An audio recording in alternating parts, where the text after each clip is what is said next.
that's it. 2021 done. Yeah. Year in review, as Rachel will have been telling you, and the reason that we do these lives, it all goes back to the core business mission that has been driving FashMash for nearly 10 years now. That is to drive open conversation and sharing of ideas to shape the future of fashion. Now, I'm also delighted to say that because Instagram now has IG rooms available, we are able to open up these conversations to our membership and to the expertise that they bring. Today, we are going to have Lisa Maynard-Atem, who is the Managing Director of the Black United Representation Network. And we also have Jessica Hendricks Yee, who is the founder of Zahava Jewelry. So both of them will be joining us very, very shortly. Rachel and I are going to do a quick introduction only today because I think they will bring so much to the conversation. I just wanted to say a big thank you, as always, to our sponsor Klaviyo, an e-commerce marketing company for brands of all types, shapes and sizes, from Fenty to Marc Jacobs. We have been partnered with them for coming up to 18 months now, and our own e-commerce, well, we don't do e-commerce, our own email marketing is via Klaviyo. We're really impressed by the precision insights and targeting that they provide for us. And if you'd like to give them a go to klaviyo.com/fashmash. That's KLAVIYO.com/fashmash. And you can have a free trial there to get you started. So I think maybe now, Rachel, time for a bit of context of a year in review. I mean, quite hard to contextualize in some ways. Well, I mean, what a year it's been. I think we've all thought that, we've all felt that. One of the things we talked about in our roundtable last week was that I think we all thought it would magically get quite a lot better to 2020, and it didn't. Yeah. It was different. It evolved. There's so much going on. I mean, obviously there's been the pandemic. Obviously there's the climate crisis. There's all these things in between, which meant that we have had a heck of a lot to talk about. Obviously we've done all sorts of conversations about how all of that has impacted our industry throughout the year. And there was a lot for us to dig into when we had our conversation last week. The point is, the year has just kept throwing things at us, which has made it, I mean, well, interesting is one word for it, kept us on our toes. So yeah, this is what we focused our conversation on last week, our FashMash Focus, really diving in deep on all of it. I think what was really interesting for us is that in that conversation, for not necessarily the first time, but the first time when we've looked at the year in review, because we also did this last year, the conversation was really, really personal, way, way more so than usual. And I think that says a lot about what we were talking about. I mean, it may be product of the people that we had on the round table. I'm sure it was partly that. But I also think it's a sign of where we're all at relative to the way we think about the future of this industry and think about our roles within it. You know, it's not just about these big themes and the way that they impact the business or the industry at large. But I think with a community like ours, particularly, it's about how all of those movements and those moments really have ramifications on each of us individually. So that's whether it's in our daily lives, which we've obviously seen that it has done last year and this year, our work practices, goes without saying, but also our businesses and how that marks up to the industry at large. So it made for a fascinating discussion, and I can't wait to jump into it. Rosanna, I know you've got a sort of recap on some of the top things that included. Yeah, very, very quickly, some of the things that we kept kind of coming back to during the conversation were, first of all, climate anxiety. I think that was particularly in the wake of COP26 and everybody's feelings of disappointment around that. The volume of ongoing performative activism, particularly in the area of equality and diversity and the direction in which the industry needs to go to prevent it being purely performative, and how interconnected COVID-19 made us all feel, and yet how quickly the industry reverted to norm, as the busyness of events over the last few months in particular has no doubt demonstrated. And then finally, the leadership role we can all play as members of the fashion industry, or in fact in our respective fields, because I have to say an interesting thing about our attendees on this roundtable is all of them began in the fashion industry, and yet lots of them have now gone into different fields now in different industries. But the leadership role that we can all play in driving change and the responsibility we all have to ensure the right people have a seat at the table. Yeah, hugely. So I think now is the perfect time that I've introduced our 4 themes to welcome Jessica and Lisa to join us. Great to see you both. Look, I'm going to kick things off with quite a big question, but I know that you are both more than equipped to handle it. How has 2021? Oh, wait, actually, I very briefly introduced each of you and your job titles, but I would love to have just a short introduction about what you do. So Jessica, maybe we could begin with you. Sure. Short introduction about what you do, please. Yeah, so I have a line of jewelry called Zahava, and we work with artisans between Tel Aviv and Jaipur. And the inspiration for Zahava really came from celebrating the wisdom of the past and taking the idea of heirlooms and timelessness and reimagining it for today. Perfectly put. Thank you. That's a really great way for our audience to know more about what you do. And could you tell us a little bit about how 2021 has been for you and your business? Yeah, it's funny. I think 2020, I came into 2020 so burnt out. And then with COVID, I think there was almost this like joyful rest amidst all of the, anxiety and hardships, obviously. And so I think coming into 2021, it was like this interesting mix of being like revved up and ready to go and get back into everything, but also trying to sort of take some of the learnings of 2020 with me and, slow down, not burn out. So like, I think we all did a lot of personal growth during 2020, and then trying to incorporate that into 2021 has been kind of like a bumpy ride, but I think I'm moving in the right direction. I think after being so isolated in 2020, business-wise, I really wanted to travel and connect with clients in person. I was just so hungry for that. Yeah. And so I did a lot of pop-ups. I started working with clients really all over the world. I was just in Dubai, I was just in Paris and Toronto, sort of making the rounds and connecting with people face to face, which has been so amazing. I missed it so much. It's such an important part of my business. And so that's been really, really exciting. And that's very interesting as well, that actually the isolation of 2020 really just gave you the impetus to go out there and meet people. I think so many of us thought we were going to change forever. Hello, Lisa. But actually we still crave that companionship is probably the wrong word, but that contact. Yes. Lisa, hello. Hi. Would you be able to introduce what you do very briefly? And then I was also just asking Jessica about how 2021 has been. So maybe you could answer both of those things at once for us. Of course. So hello, everyone. My name's Lisa Maynard-Atem.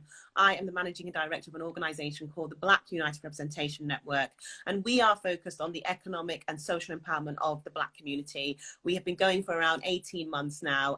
We literally started weeks before we went into lockdown, which was an interesting period for us, very stressful, but we've got through it. I think in terms of 2021, I would say that for me, I think there are a few words, but I think the main ones are it's been challenging and it's been quite exhausting, I think, especially with everything that we've seen on the news, especially in the last 48 to 72 hours. I just feel like it's just exhausting. Like, I'm actually looking forward to the Christmas break, just a chance to rest. And yeah, I just feel there's an overwhelming sense of exhaustion. I thought, like you were saying, Rachel, earlier, I thought 2021 was going to be not better, but improved in some way. And it kind of hasn't worked out like that entirely. So yeah, I think the overall thing for me is just this feeling of exhaustion. Yeah, it's interesting, isn't it? I think we all thought that, it would magically just get better, but we'd have like a bit of an easing. Yeah. It really hasn't. But that's a really nice segue, actually, because let's talk about some of the reasons for those things. The question we have for you here is like, what are the sort of main moments or movements for you throughout this year as a continuation from last year and broader that have been most influential for you in terms of your own individual careers, but your businesses as well? And what have you really learned from them? to either of you, whoever wants to jump in first on that one. There's so many to talk about, of course. I think for me, I think one of the most recent things is the COP26 and what we talked about at the roundtable and what you mentioned earlier, Rachel, is this climate anxiety. Like, I don't know about anybody else, but for me on a personal level, I've really felt it, because I don't know why, but before COP26 started, I was like, oh, I was really positive. I was really excited. So, right, something's going to happen now that's going to help reverse things or make things better. And at the end of it, I kind of came away not just disappointed, but like I do feel like my anxiety about climate change has been heightened. So I think for me, on a personal level, that's one thing. I think on a professional level, and in terms of our organization, Burn, I think one of the things that has really stood out for me, and not just in terms of Black Lives Matter, but in terms of COVID and all the other things that have gone on, is the amount of performative activism, which you touched on earlier and which we spoke about last week. I think that I think a lot of people out there are genuinely concerned about the issues that matter, but unfortunately there is a degree, there's a percentage of people who are only interested in these things in order to make themselves look like they care about the issues that matter, whether it's Black Lives Matter, whether it's climate change, whether it's issues on gender equality. And for me, I've noticed that a lot more. Like in terms of our organization, we've had a lot of people reaching out to us, telling us how much they care about equality, but then the conversation goes silent. And it's like, well, if you really cared about this, you would do something, whether it's supporting us or supporting some other organization. And it just feels like, to me, like I say, I've noticed it more this year than any other. I don't know why, but there is a lot of performative behavior out there. And I think it's really sad, because ultimately these things are about people's lived experiences. These things are impacting people's lives. It's not something that we should just be piggybacking on because it's trendy. And yeah, that's something that's really stood out for me this year. Sorry, Rachel, go on.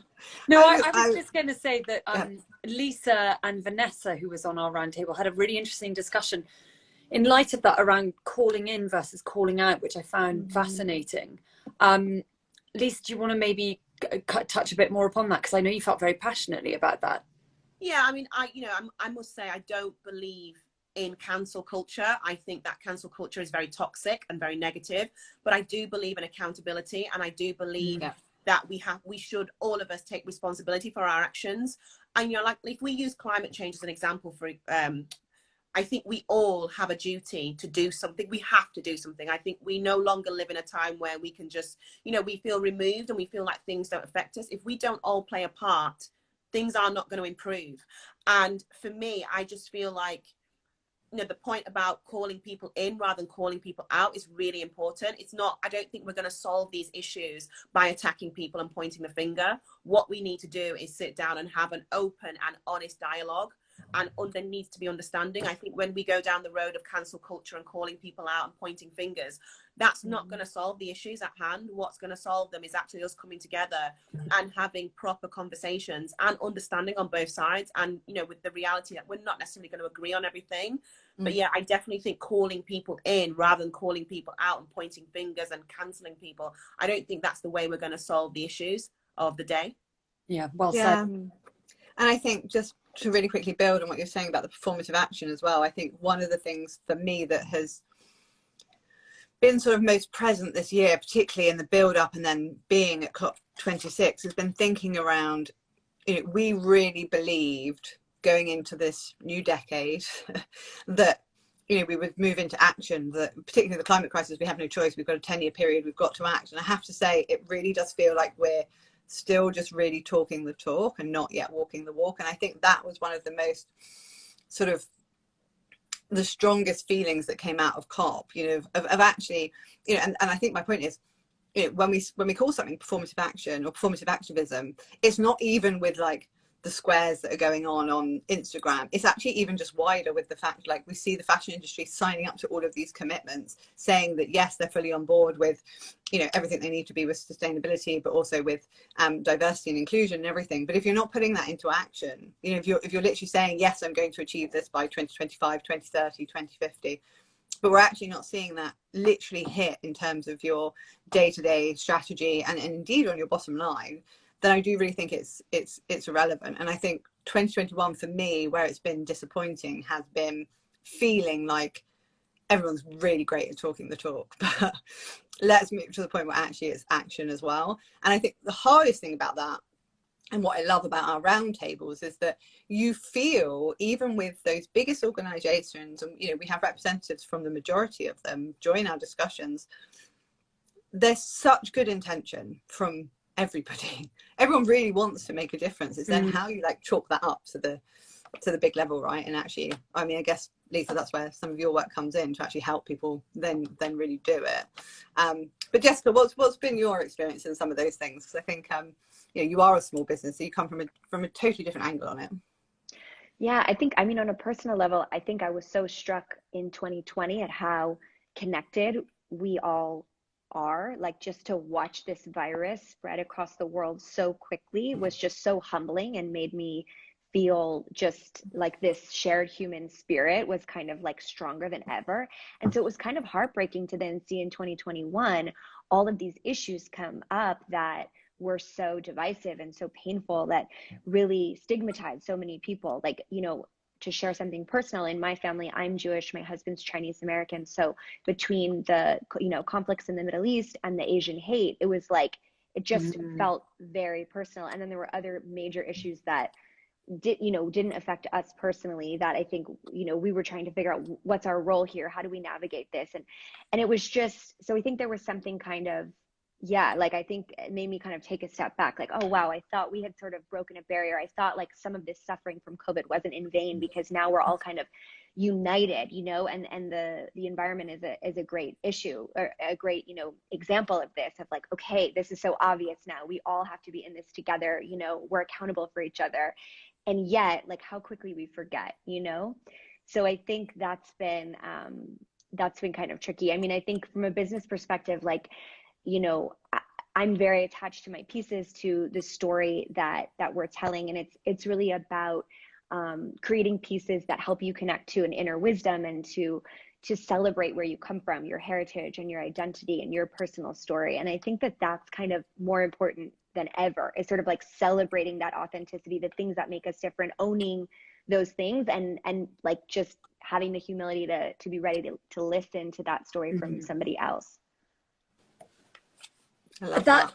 Yeah, I love the way we've kind of brought that all round to, and I love also the fact that all of this is affecting both of you in different ways, and both your businesses in different ways.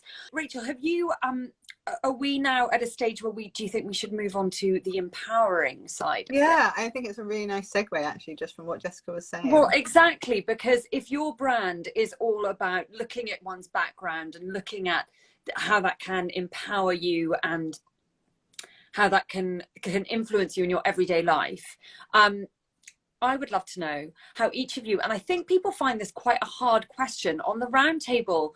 I think people feel like when asked, how are you empowering others? It should be thinking of, your junior team members at work, or perhaps doing some mentoring, but it can be much smaller. It can be much bigger. Jessica, how are you going about that in your day-to-day life? Well, I mean, one thing I thought of when you asked that question was, I'm living in Spain right now, and I connected with this community here, and we were talking a lot about spirituality and different cultures and different histories. And I've studied a lot of Kabbalah back in New York. And so I hosted a Kabbalah class here that was like an 8-week class for a small group of women, connected them back to my teacher who's in New York. So we all gathered, but we spoke virtually to him each week. And for me, that was a cool way of sort of sharing a piece of my heritage and spirituality and where I come from, but also kind of just creating this intimate space for this group of women to kind of be together and think and talk in this safe space for spirituality, which I think we were so hungry for after 2020. So to your point, it's not like an obvious way of giving back, but to me, there was something about just that showing up every week and hosting this group every week and sort of, trying to share ideas across cultures that I think felt so in line with my values, that even though it was something sort of small, it felt like really right, I love that. Yeah, me too. And Lisa, I mean, obviously your network and your business is kind of based around this concept, but perhaps you have small ways and huge ways that you do this day to day. I think for me, the biggest thing, personally speaking, is actually walking my talk. I've always been somebody who believed in equality and fairness. And I think for me, the most important thing about that is it's all well and good saying that you believe in equality and all of these things, but actually words don't have any meaning until you put actions behind them. So I think basically I've really spent the last couple of years really trying to walk my talk. Instead of saying I just care about these issues, actually, what am I going to do about them? And I think the other way that I am trying to empower people is I'm encouraging people or telling people that regardless of who you are, you can make a contribution, and that contribution is valid and it's valuable. My background is social media, working for Harrods, working in a fashion background. And I always felt back in those days, am I able to make a contribution from a social justice point of view?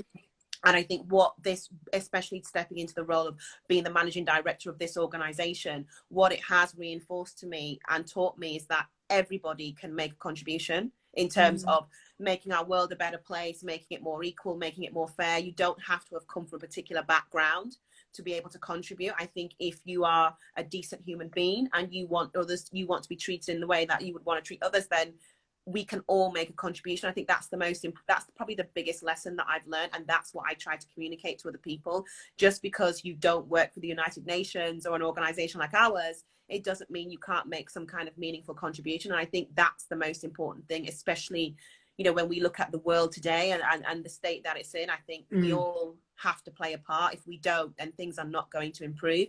So I think the overarching message for me when I'm talking to other people is not necessarily telling people what to do, but rather saying to them that you can make a contribution and it is valuable, and it will, you know, it will be towards a greater good. I think that's the most important thing. What I don't want to do is make people feel like because I'm doing what I'm doing that they can't do something as well, because I think we all can contribute to making the world a better place. And I think that's also valuable, and it's exactly why we wanted to ask this question, you know, because we're looking at the year in review, but ultimately all of us, you know, within the objective of FashMash to help shape the future of the industry, all have a role to play. And I think a really big part of that role is how we also enable others to do so as well. So thank you for both answering that in such fascinating and interesting ways.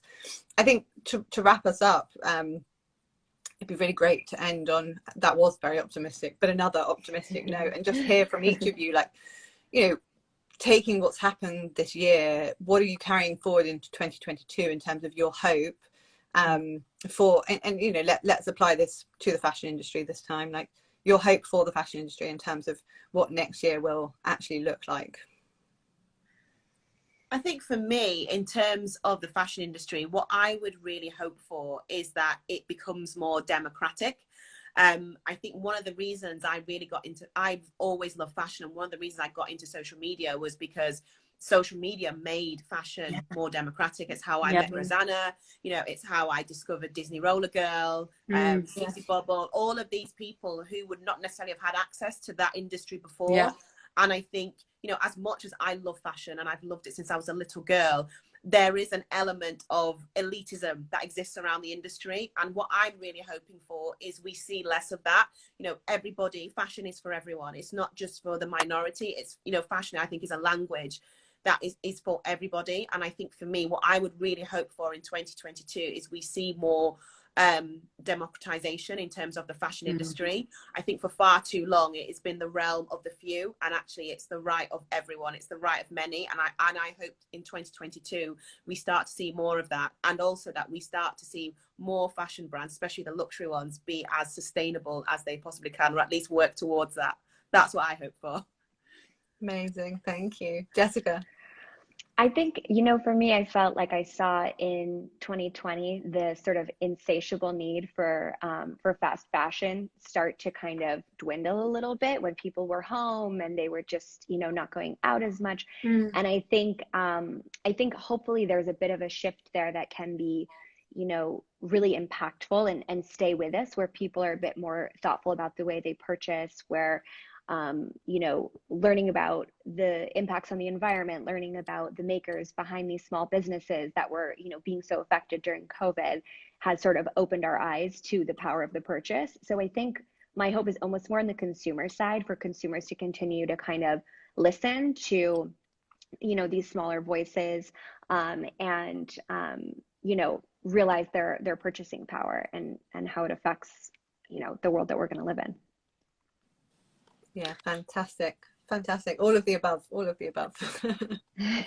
Very, very well said. And actually, if you want another, I nearly said optimistic, which is like a hope with optimism. If you want another optimistic note on which to everyone and both of you too, do tune into on just live on our YouTube is an interview we did this week with the co-founder of Allbirds, the co-founder and co-CEO. Cool. And throughout he just maintains a very realistic but optimistic tone about hope for 2022.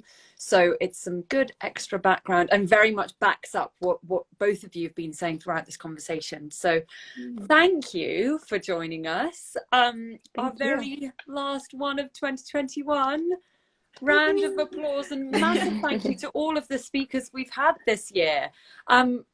We should count them up, shouldn't we? But it started with I think it was the co-founder of Sheep Inc. and the sustainability editor of Vogue Global, and now we are finishing with Jessica and Lisa. So thank you, and thank you to our sponsor Klaviyo. Thank you to everyone who has tuned in, shared their insights, shared their comments. We've loved hearing from you, and we will be back in 2022 with more. Thank you, everyone. Thank you so much. Bye. Bye. Bye.